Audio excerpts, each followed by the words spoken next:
नमस्कार बच्चों, आज हम लोग जरासंध का पाठ पढ़ेंगे। इस पाठ में अभी तक हमने जाना था कि सभी पांडव इंद्रप्रस्थ में राज्य कर रहे हैं और वहां राज्य करते हुए काफी समय हो गया था। तो युधिष्ठिर और उनके भाई तथा साथीगण बैठकर विचार विमर्श करते हैं कि अब जो है राजसूय यज्ञ करके सम्राट पद प्राप्त कर लिया जाए। इस बारे में सलाह करने के लिए युधिष्ठिर ने श्री कृष्ण को संदेश भेजा। जब मालूम हुआ श्री कृष्ण को कि युधिष्ठिर ने संदेश भिजवाया है इंद्रप्रस्थ आने के लिए, वो तत्काल तैयार हो गए और द्वारिका से चल पड़े और इंद्रप्रस्थ पहुंच गए। इंद्रप्रस्थ पहुंचते ही युधिष्ठिर ने श्री कृष्ण से कहा, मित्रों का कहना है कि मैं राजसूय यज्ञ कर सम्राट पद को प्राप्त करूं, परंतु राजसूय यज्ञ तो वही कर सकता है जो संसार के सभी नरेशों में पूज्य हो और सबके द्वारा सम्मानित किया गया हो। आप ही इस विषय में सही सलाह दे सकते हैं। युधिष्ठिर की बात ध्यान और शांति पूर्वक श्री कृष्ण सुनते हैं और बोलते हैं, मगध देश के राजा जरासंध ने सब राजाओं को जीतकर अपने अधीन कर लिया है। सभी उनका लोहा मान चुके हैं और उनके नाम से डरते हैं। यहाँ तक कि शिशुपाल जैसे शक्ति संपन्न राजा ने भी उनकी अधीनता स्वीकार कर ली है और उसकी छत्र छाया में रहना स्वीकार कर लिया है। अतः जरासंध के रहते हुए और कौन सम्राट पद प्राप्त कर सकता है। जब महाराज उग्रसेन का नासमझ बेटा कंस जरासंध की बेटी से ब्याह करके उनका साथी बन गया था, तब मैंने और मेरे बंधुओं ने जरासंध के विरुद्ध युद्ध कर दिया था। 3 वर्ष तक हम उसकी सेना के साथ लड़ते रहे, पर आखिर हार गए।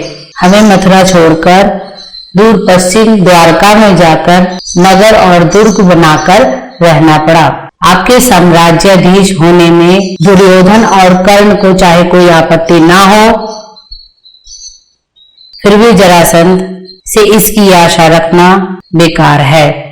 बगैर युद्ध के जरासंध इस बात को नहीं मान सकता है। जरासंध ने आज तक पराजय का भी नाम नहीं जाना है। ऐसे अजय और पराक्रमी राजा जरासंध के जीते जी आप राजसूय यज्ञ नहीं कर सकेंगे। उसने जो राजे महाराजे बंदी गृह में डाल रखे हैं, किसी न किसी उपाय से पहले उन्हें छुड़ाना होगा। जब ये हो जाएगा तभी राजसूय यज्ञ कर सकते हैं और वो साध्य होगा। श्री कृष्ण की बातें सुनकर शांति प्रिय युधिष्ठिर बोले, आपका कहना बिल्कुल सही है। इस विशाल संसार में कितने ही राजाओं के लिए जगह है, कितने ही नरेश अपने अपने राज्य का शासन करते हुए इसमें संतुष्ट रह सकते हैं। आकांक्षा वह आग है जो कभी बुझती नहीं है, इसलिए हमारी भलाई इसमें ही है, इसी में दिखती है कि साम्राज्याधीश बनने का विचार छोड़ दूं और जो है उसी में ही संतुष्ट रहूं। युधिष्ठिर की यह विनयशील बातें सुनकर भीमसेन को तनिक भी अच्छा नहीं लगा। उसने कहा, श्री कृष्ण की नीति कुशलता, मेरा शारीरिक बल और अर्जुन का शौर्य यदि एक साथ मिल जाए तो ऐसा कोई भी काम नहीं जो हम नहीं कर सकते हैं। किसने कहा था? भीम ने कहा। जरासंध की शक्ति को चूर चूर करने में हमें तनिक भी देर नहीं लगेगी। आप इस बात की शंका ना करें। यह सुनकर श्री कृष्ण ने कहा, यदि भीम और अर्जुन सहमत हो तो हम तीनों एक साथ जाकर उस अन्यायी की जेल में पड़े हुए निर्दोष राजाओं को छुड़ा सकते हैं। इस खंड से संबंधित जो प्रश्न है इस प्रकार से है, आप सभी इसका उत्तर देंगे। राजसूय यज्ञ के संबंध में सलाह करने के लिए युधिष्ठिर ने किसको संदेश भेजा? दुर्योधन को, कृष्ण को, शिशुपाल को या किसी को नहीं? आपका समय शुरू होता है अब। सभी जवाब देंगे। सही जवाब आ रहे हैं। इसका सही जवाब है श्री कृष्ण को। अगला प्रश्न है, युधिष्ठिर के अनुसार राजसूय यज्ञ कौन कर सकता था? आपका समय शुरू होता है अब।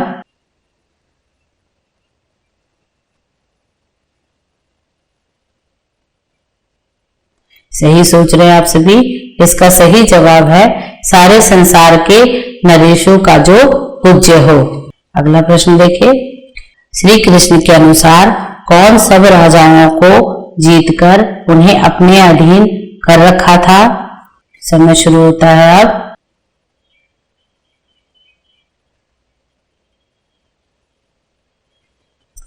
इसका सही जवाब है मगध देश का राजा जरासंध।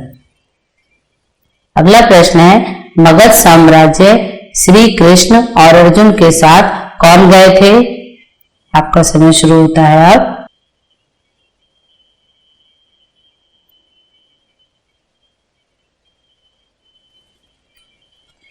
भीम गए थे। मगध साम्राज्य अर्जुन और श्री कृष्ण के साथ भीम गए थे। जरासंध की बेटी का विवाह किसके साथ हुआ था? आपका शुरू होता है समय, दीजिए उत्तर।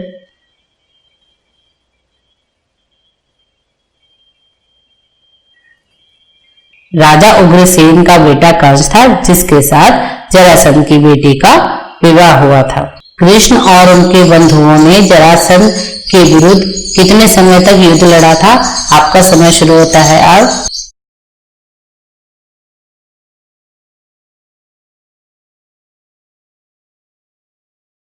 सही जवाब है 3 वर्ष तक युद्ध लड़ा था।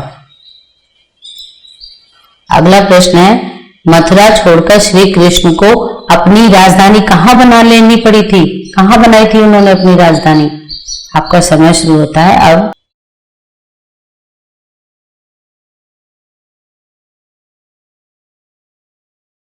सही जवाब है द्वारका। द्वारका में अपनी राजधानी बना ली थी। अगला प्रश्न है, ऐसे पराक्रमी अजय राजा जरासंध के जीते जी आप राजसूय यज्ञ नहीं कर सकेंगे, यह कथन किसने युधिष्ठिर से कहे? आपका समय शुरू होता है अब।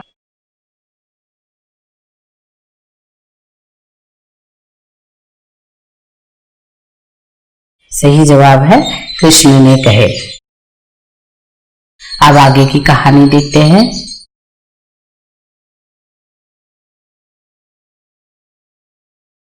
जब तीनों मगध देश जाने के लिए अपनी बातचीत कर रहे थे तो उनकी बातें जो है युधिष्ठिर को जरा भी नहीं जची। उन्होंने कहा, मैं तो कहूंगा कि जिस कार्य में प्राणों पर बन जाए वैसे कार्य का जो विचार है हमें छोड़ देना चाहिए, यही अच्छा होता है। परंतु युधिष्ठिर को यह बात नहीं जची। उन्होंने कहा, मैं तो कहूंगा कि जिस कार्य को करने में हमारे प्राणों पर बनाने की संभावना हो, जिस कार्य को करने में, वैसे कार्य का विचार जो है छोड़ देना ही अच्छा होता है। यह सुनकर वीर अर्जुन बोले, यदि हम यशस्वी भरतवंश की संतान होकर भी कोई साहस का काम ना करें तो धिक्कार है हमें और हमारे जीवन पर। जिस काम को करने की हमें सामर्थ्य है, भाई युधिष्ठिर क्यों समझते हैं कि हम ना कर सकेंगे? श्री कृष्ण अर्जुन की बात को सुन करके उनकी तारीफ करते हुए कहते हैं, धन्य हो अर्जुन, कुंती के लाल अर्जुन, धन्य हो, मुझे तुमसे यही आशा थी। जब जरासंध के साथ युद्ध करने का निश्चय हो गया तब श्री कृष्ण और पांडवों ने मिलकर के इस संबंध में योजनाएं बनाई। श्री कृष्ण, भीम और अर्जुन तीनों ने बलकल वस्त्र पहन लिए और हाथ में कुशा लेकर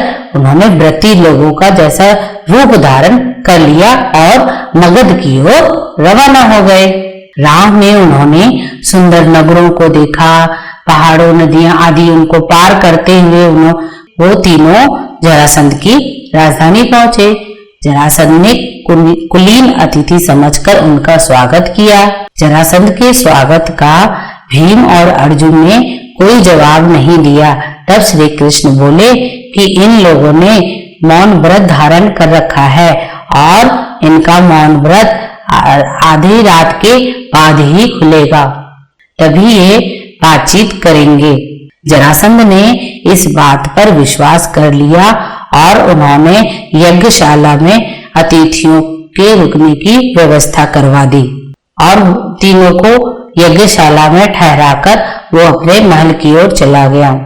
कोई भी ब्राह्मण अतिथि जरासंध के यहाँ आता तो उनकी इच्छा और सुविधा के अनुसार बातें करना व उनका सत्कार करना जरासंध का नियम था। मतलब जरासंध के यहाँ का नियम था कि कोई भी अगर ब्राह्मण अतिथि आता है तो उनकी इच्छा के अनुसार और सुविधा के अनुसार ही उनसे जो है बातें की जाती थी और उनका सत्कार किया जाता था।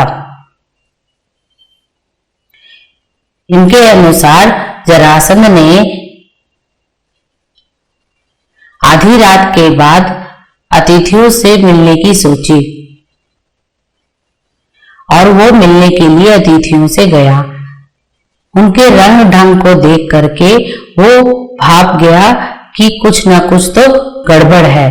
तो जरासंध अतिथियों के रंग ढंग को देखकर जो है जरासंध के मन में जो है शंका हुई और वो जो है कड़क कर पूछता है, सच सच बताओ तुम लोग कौन हो? ब्राह्मण तो नहीं दिखते। इस पर तीनों ने कहा, हम तुम्हारे शत्रु हैं, तुमसे अभी द्वंद्व युद्ध करना चाहते। हम तीनों में से किसी एक से जिसे तुम्हारी इच्छा हो लड़ सकते हो, हम सभी इसके लिए तैयार हैं। तभी भीमसेन और जरासंध के बीच घमासान कुश्ती शुरू हो जाती है। दोनों वीर एक दूसरे के साथ बिना रुके थके 13 दिन 13 रात लगातार युद्ध करते रहते हैं। 14वें दिन जरासंध थककर थोड़ी देर के लिए रुकता है। श्री कृष्ण इसे भाग जाते हैं और भीम को इशारा करते हैं। भीम इशारा समझ जाते हैं और मौके का फायदा उठाकर जरासंध को उठाकर चारों तरफ घुमाते हुए जमीन पर पटकते हैं। इस तरह से अजय जरासंध की मृत्यु हो जाती है। अब इस खंड से जो प्रश्न बनते हैं इस प्रकार से है, जरासंध का अंत किसने किया? आपका समय शुरू होता है अब।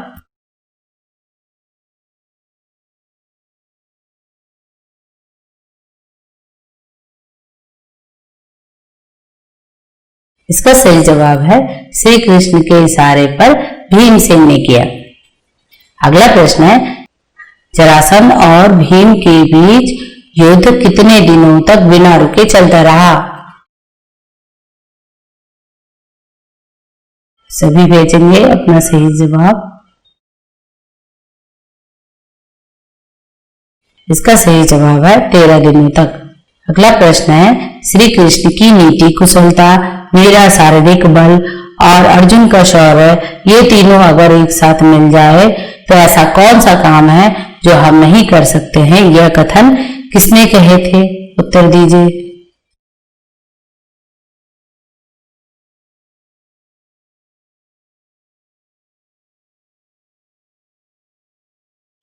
इसका सही जवाब है भीम ने कहा था। अगला प्रश्न है, मैं तो कहूंगा कि जिस कार्य में प्राणों पर बन आने की संभावना हो उसके विचार तक को छोड़ देना ही अच्छा होगा। यह बात किसने कही थी? प्रश्न आपका उत्तर दीजिए, समय शुरू हो गया।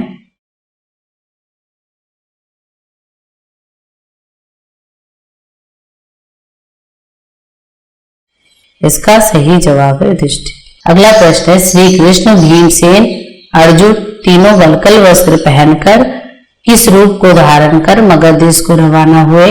समय शुरू होता है अब।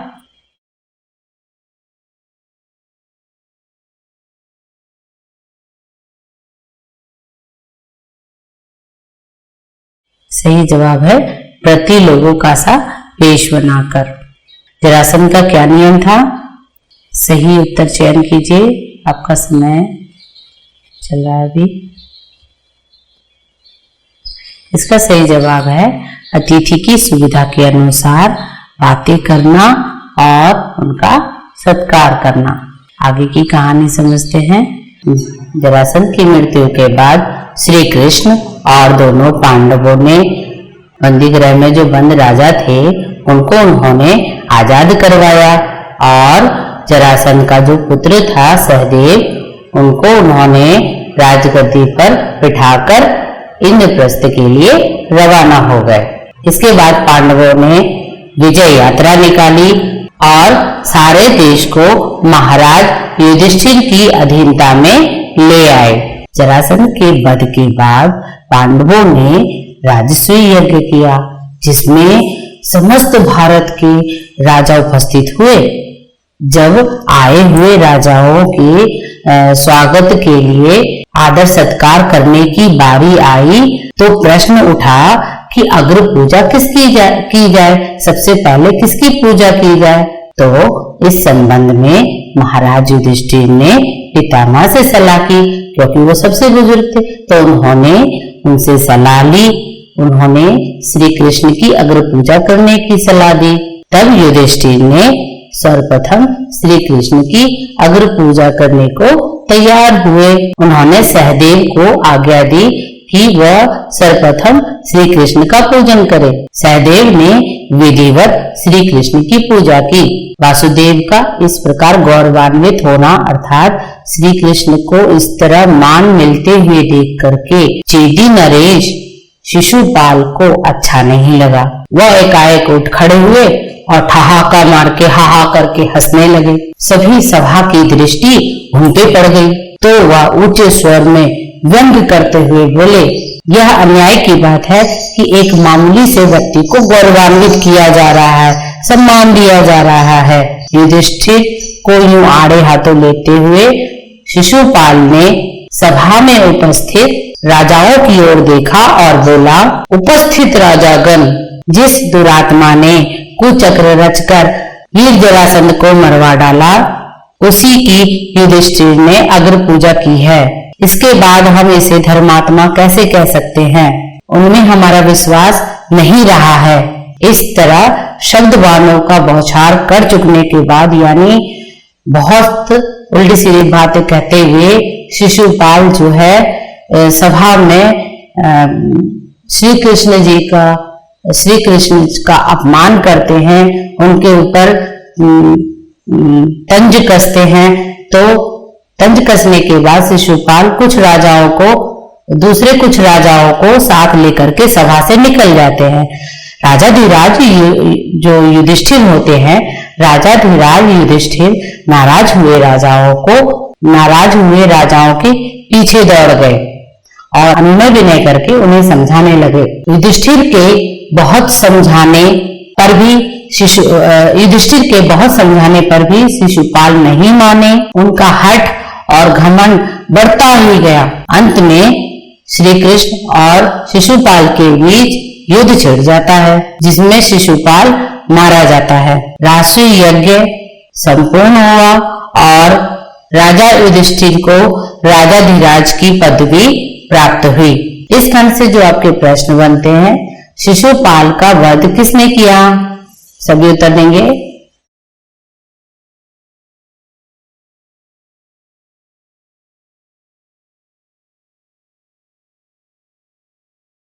सही जवाब है आपका कृष्ण ने। जरासंध के वध के बाद पांडवों ने क्या किया? आपका समय शुरू होता है आज।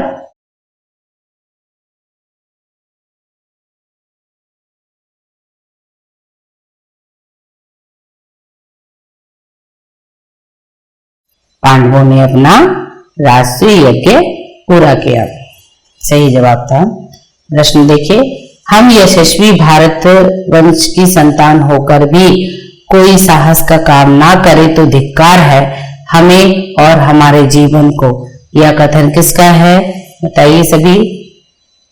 आपका समय शुरू है।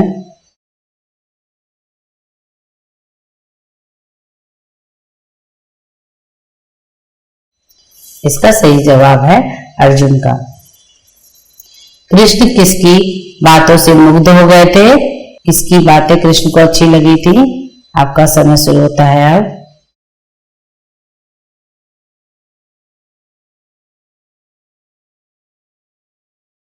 सही जवाब है अर्जुन की।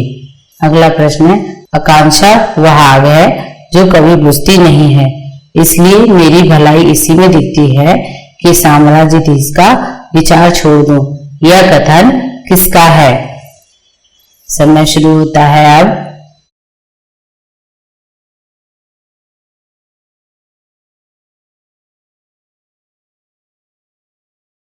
इसका सही जवाब है युधिष्ठिर का। युधिष्ठिर की विनयशीलता किसको अच्छी नहीं लगी? जवाब दीजिए सभी।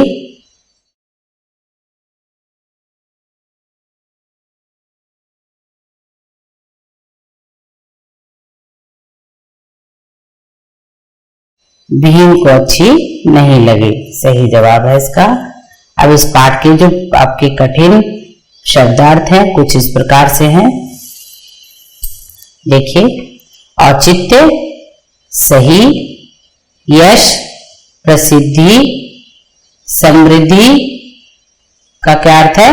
धन संपत्ति से युक्त, व्याकुल, बेचैन, असहनीय, जिसे सहन ना किया जा सके, शोक, शोक का अर्थ होता है दुख, व्यर्थ, व्यर्थ, बेकार, विचलित, विचलित, परेशान। जैसे आप इस विचलित का कैसे वाक्य बनाएंगे बताइए? मेरा मन आज बहुत विचलित हो रहा है, इस तरह से, है ना। अगला क्या है? आक्रमण। आक्रमण का क्या अर्थ होता है? हमला, अत्यधिक, बहुत अधिक, सीमा से अधिक, बहुत ज्यादा। बैर भाव, बैर भाव शत्रुता, दुश्मनी, त्यागना, छोड़ना, आग्रह, हट, गोपनीयता, छिपा कर रखना, निमंत्रण, बुलावा। अब इस पाठ से जो आपके महत्वपूर्ण लघु उत्तरीय प्रश्न बनते हैं कुछ इस प्रकार हैं, देखिए सभी ध्यान से। ये सभी आपको अपनी उत्तर पुस्तिका में करने हैं। युधिष्ठिर के भाइयों और साथियों की क्या इच्छा थी? युधिष्ठिर के भाइयों तथा साथियों की इच्छा थी कि रासुई यज्ञ करके सम्राट पद प्राप्त किया जाए। युधिष्ठिर का संदेश मिलने पर श्री कृष्ण ने क्या किया? जब श्री कृष्ण को मालूम हुआ कि युधिष्ठिर उनसे मिलना चाहते हैं तो तत्काल युवा द्वारका से चल पड़े और इंद्रप्रस्थ पहुंचे। अगला प्रश्न देखिए। युधिष्ठिर के अनुसार रासुई यज्ञ कौन करा सकता है? उत्तर है इसका, जानते हैं? उत्तर जानते हैं। रासुई यज्ञ तो वही कर सकता है जो सारे संसार के नरेशों का, नरेश अर्थात राजाओं का पूज्य हो और उसके द्वारा सम्मानित हो। श्री कृष्ण और जरासंध के बीच कितने समय तक युद्ध चला और इसका क्या परिणाम निकला? श्री कृष्ण और जरासंध के बीच 3 वर्ष तक युद्ध चला और जिसमें कि श्री कृष्ण की हार हुई और मथुरा छोड़कर द्वारका जाकर उन्हें रहना पड़ा। कृष्ण ने युधिष्ठिर को रासुई यज्ञ करने के लिए कौन सा उपाय सुझाया? कृष्ण ने युधिष्ठिर को रासुई यज्ञ करने के लिए कौन सा उपाय सुझाया?